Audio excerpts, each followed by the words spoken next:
Welcome to the Catalyst Sale Podcast with Mike and Mike. Sales is a thinking process. This podcast will help you learn about what works in sales, how to hone your skills, and increase your success. I'm your host, Jody Mayberry, and of course, I'm here with Mike Simmons, co-founder of Catalyst Sale, but we have a special guest, someone I'm very excited about, Donald Miller, author of the new book, Building a Story Brand. Clarify your message so customers will listen. Welcome to the show, Don. Thanks for having me. And Mike, why don't you take us from here? Because I know you have really been applying the StoryBrand concept to Catalyst Sale lately. We have been, and it makes me question the junk and the crap that we've put out in the marketplace up until this point, and even version 2.0 of our website that's planned here before this goes live. It will be live, but there's still so much that we can take away from it. But before we jump into that, one question I have for Don: where in Nashville do you live that you have barbarians coming over the gates of your home? Well, you'd be surprised. It is. If you haven't had a chance to read the book yet, please do so.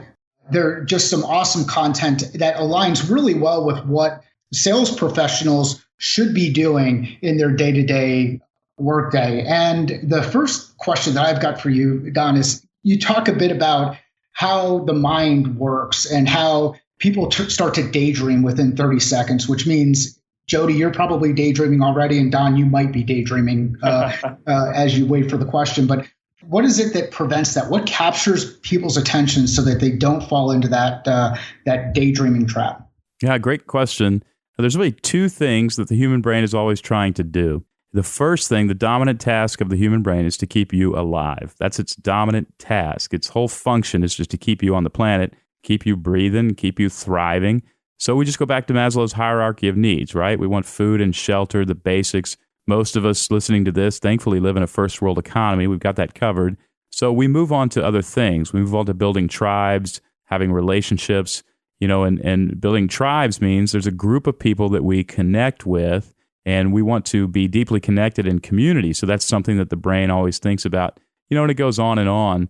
As it comes to a consumer thinking, it's save money, reduce risk, make more money, simplify things, connect with others, have some sense of affiliation and belonging. That's how Maslow's hierarchy translates into the world of consumer and buying. Now, here's why that matters. If our sales pitch or our website or our sales letter, the email that we send to somebody, they're going to scan that email and they're looking for something in that email that's going to help them survive. And, like I said, it can be a lot of different things, but that's what they're looking for in that email. As a survival mechanism, they're looking for something that's going to help them do the primary task of the human brain. So when we make the mistake of saying something like, well, my grandfather started the company and these kinds of things, they're scanning that and saying, okay, there's nothing in there that's going to help me survive. And so after a while, they begin to tune out. And the reason they begin to tune out is also a survival mechanism. It's because of the second thing that the human brain is always trying to do. The second thing the human brain is always trying to do is conserve calories. And what I mean by that, it takes a lot of calories for us to process information. So we're scanning our environment, looking for data that's going to help us survive and thrive. And when we can't find any, the brain begins to daydream. Why? Because it's conserving calories. And the reason it's conserving calories is, I may need my brain tonight. And I can't waste this time and effort on this because barbarians, as you say, may come over the hill and I've got to fight them. So the brain is always trying to keep you alive by looking for data that's going to help it survive. Now, it sounds like a tough challenge. It's actually, I think, very beneficial to salespeople. If our brains didn't do this, if our brains weren't tasked with helping us survive and thrive and weren't always conscious of how many calories it is burning processing information, our lives would be unmanageable and probably miserable. I mean, you'd walk into a Starbucks, you'd pick up a bag of coffee, and you'd start wondering whether this bag of coffee was sealed with some kind of machine or what kind of glue they used and how these flaps kind of work to keep the coffee bag closed. And 6 hours later, you would be standing there with that bag of coffee continuing to process information that you do not need. But our lives don't work like that, right? It's the only way we can actually function is to have these governing principles that the mind is using. We want to position our products and our services in such a way that it's very obvious how it can help them survive and thrive. And we want to do so simply that people do not have to burn calories in order to understand. That's why simple, clear messaging about our customers' survival are going to beat the competition in the marketplace, even if we have an inferior product. Now, I don't think we should have an inferior product, but the reality is people do not buy the best products and services. They buy the ones that they can understand the fastest. And when I say understand, I mean understand how this product is going to help me survive and thrive. So as salespeople, we want the subjects of our emails, the subjects of our blogs, the text in the header on our website, all to be associated with the survival and thriving of our customers. Awesome. One of the other concepts you talk about here with this whole idea of survival and thriving is that salespeople, companies, owners of companies are not the heroes. They should be the guide for their customer. Can you talk to why that's important? Absolutely. You know, there's several characters inside most stories. One is the hero, another is the victim, another is the villain, and one is the guide. And the purpose of the guide in a story is to help the hero defeat the villain and win the day. That's the purpose of the guide. They're not developed very much in the story. Sometimes you know their backstory, but they really don't have a character arc, because that's not the point of that character. The point of that character is just to help the hero win the day. So we're talking about Yoda and Obi-Wan Kenobi helping Luke Skywalker. You're talking about Gandalf helping the various characters in The Hobbit and Lord of the Rings. You're talking about Lionel in the movie The King's Speech helping King George. You're talking about Haymitch helping Katniss in The Hunger Games. The guide character is incredibly important to the story. The hero, on the other hand, is a character filled with self-doubt. They don't know whether they even want to go through with this journey. They're in need of transformation. They're usually weak. They're often ill-equipped, and they're in desperate need of a guide. So what happens when we position ourselves as the hero in the story, we position ourselves as a weak character, which is not what our customers are looking for. They're looking for a guide, somebody to help them win the day. So that's why one of the 7 paradigm shifts in this book, one of the big takeaways is never position yourself as the hero, only position yourself as the guide. And there are a couple other reasons for that. One is the hero, we all wake up as a hero in a story. We wake up identifying as a single protagonist inside of a narrative. You do that, I do that, everybody does that. So when I introduce myself as the hero in a story, rather than entering into my customer's story, I'm actually identifying and creating a parallel story to theirs. So they hear me say, my grandfather started the company and we're trying to grow our revenue and trying to increase our great places to work metric and these kinds of things. And they say, oh, that's interesting, Don. You sound like the hero in a story. I'd love to know how that story works out. Let me know. But if you wouldn't mind stepping aside, I'm actually looking for a guide. We contend with their story. A lot of heroes believe there's a scarcity of resources. Well, if there's a scarcity of resources and you and I are both heroes, I am now in contention with my customer. But when I position myself as a guide in their story, I play a role in their story and I step into their story, and it's a role they've been looking for. And you can see how all of these items really are highlighted in many of the concepts that are being discussed today around customer-centric, customer experience focus. You had a podcast not too long ago with Nancy Duarte, and in that discussion, you talked about the math behind keynote speeches, and you talk about this. I would draw a correlation to storytelling. And can you talk a bit about the math and the cadence that happens when it comes to storytelling? And this might be a good way to walk through the 7 components of the StoryBrand Framework. Sure. Well, a lot of listeners are probably wondering why story even matters. I mean, we're salespeople, right? What do I need to know about the artsy-fartsy, fancy ideas of storytelling? Well, the real thing to understand about stories is storytelling, story formulas are the most powerful tools we have to compel a human brain. And what every salesperson is really looking for is undivided attention. I mean, we want people to pay attention and to realize why they need our product and service. And my argument would be, and I think we've proven it in the marketplace, story is the way to do that. Now, here's what I don't mean. I don't mean that we should tell our story. I think if you tell your story, it does detriment to your efforts to sell products. What I actually mean is you should invite people into a story. You should identify a story that they want to live and begin talking about it, and they begin to follow you into that story. So it's a radical difference between what I think of as using story to grow your business and what everybody else in the marketplace talks about when they say story is important. I really believe that everybody else in the marketplace who's teaching you to tell your story is teaching you to shrink your business, not grow your business. People aren't interested in your story. They're interested in being invited into a story by somebody who's confident and competent and caring and has their best interest at heart. So with that, we understand that stories work in formulas, and there are a lot of formulas out there. In fact, there's 7. There are only 7 stories that have ever been told since the beginning of time, is what a lot of scholars believe, and I tend to agree with them. And what I looked for when I was coming up with the StoryBrand framework was what elements happen in every story. I mean, there's about 30 elements that happen in a lot of these stories, and I found 7 of them that happen in every single story, almost without fail. And I took that framework and realized, this is a human language. This is a language that people speak cross-culturally. It doesn't matter what actual language they speak. They understand this. This is a well-worn path in the human brain. And then I began to use it as a filter to filter my own message. And when I did that, we saw our own company double in revenue for 4 consecutive years. And that's when I took the framework out to other companies. And of course, the rest is history. But I'll walk you through what that framework is. And it's very simple. There's just 7 parts to it. The first is a character. You have to have a character.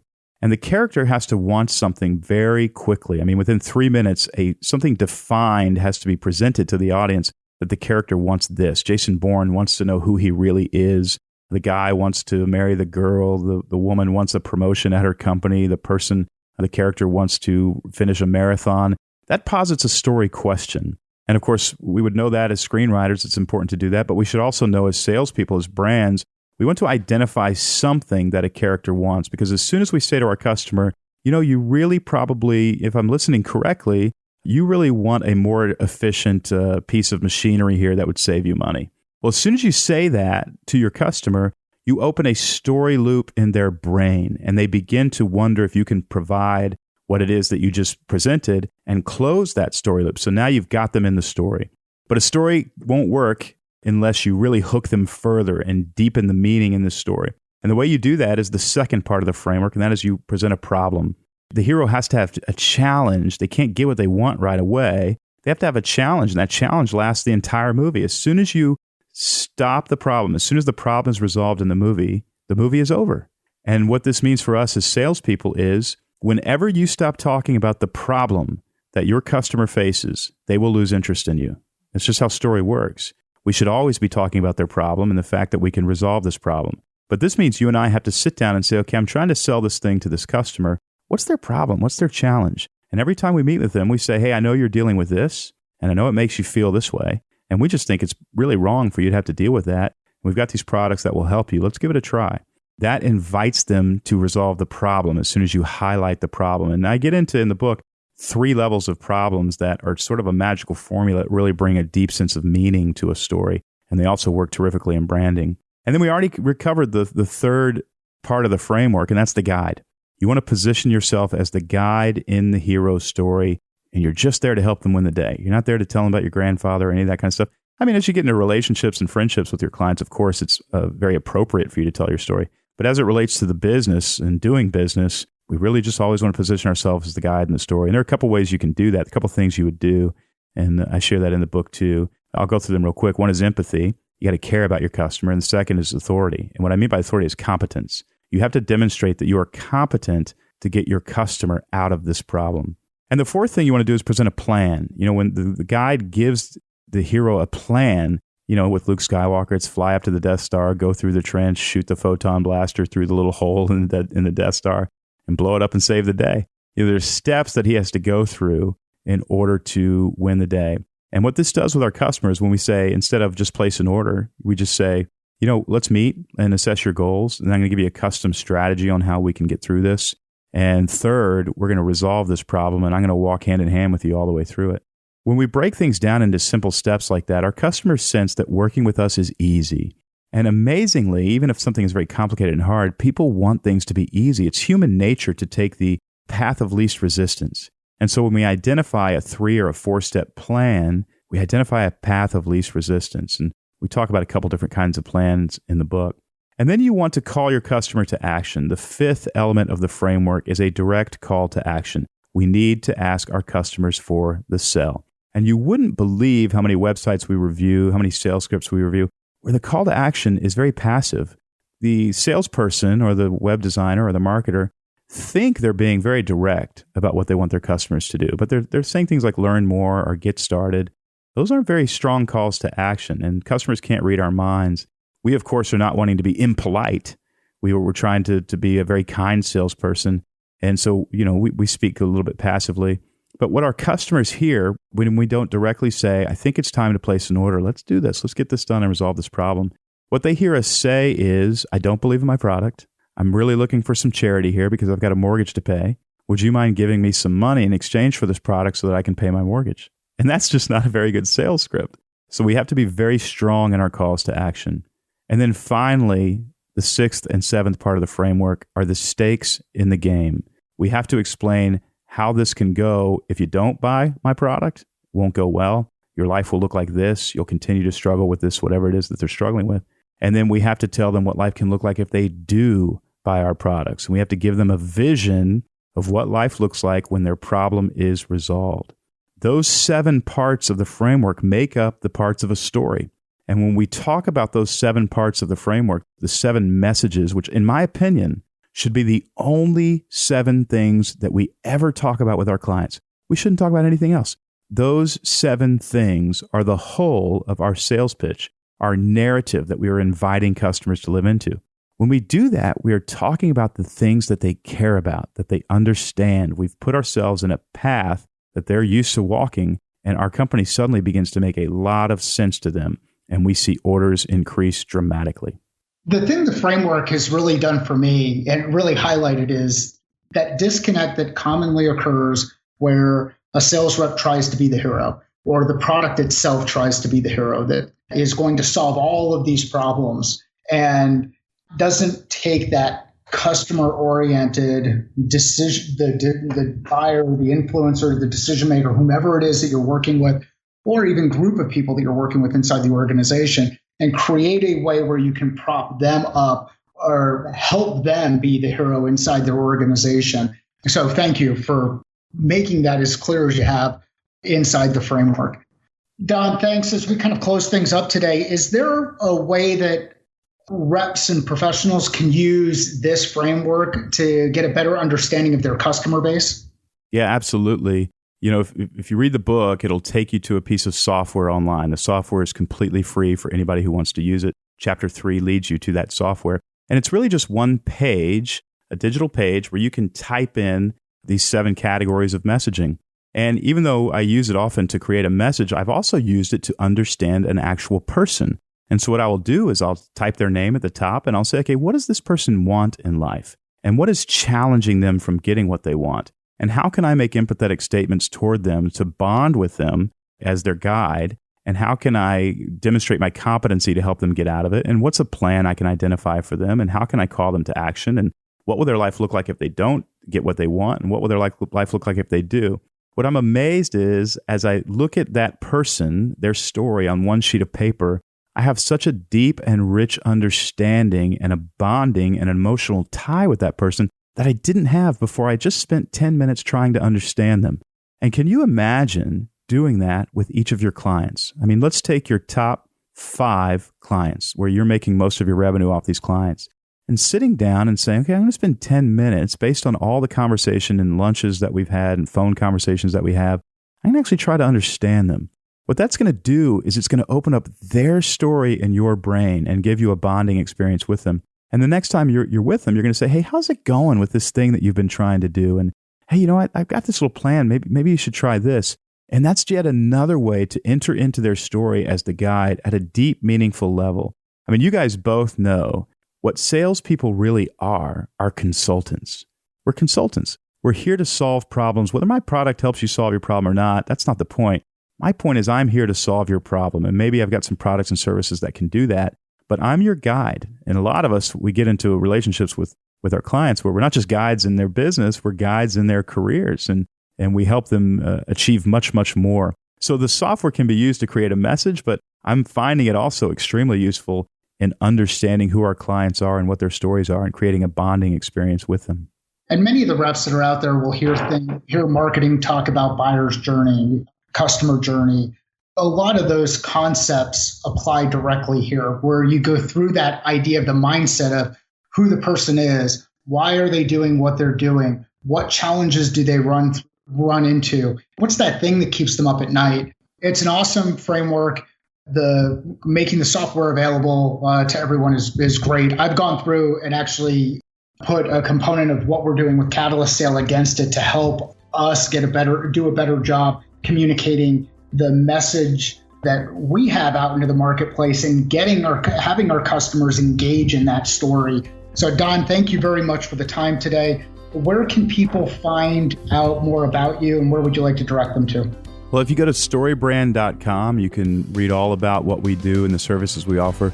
And the book is only between $16 and $18 or so on Amazon.com, and it's called Building a StoryBrand. And the book itself will lead you to the free online software. That is fantastic, and I can't recommend that free software enough. It is, if a sales professional will sit down with that software and actually work it through, you will be amazed the impact it has. Thank you so much for joining us today, Don. This was a great talk. My absolute pleasure. Thanks for having me. And thank you, Mike, and thank you for listening to the Catalyst Sale Podcast.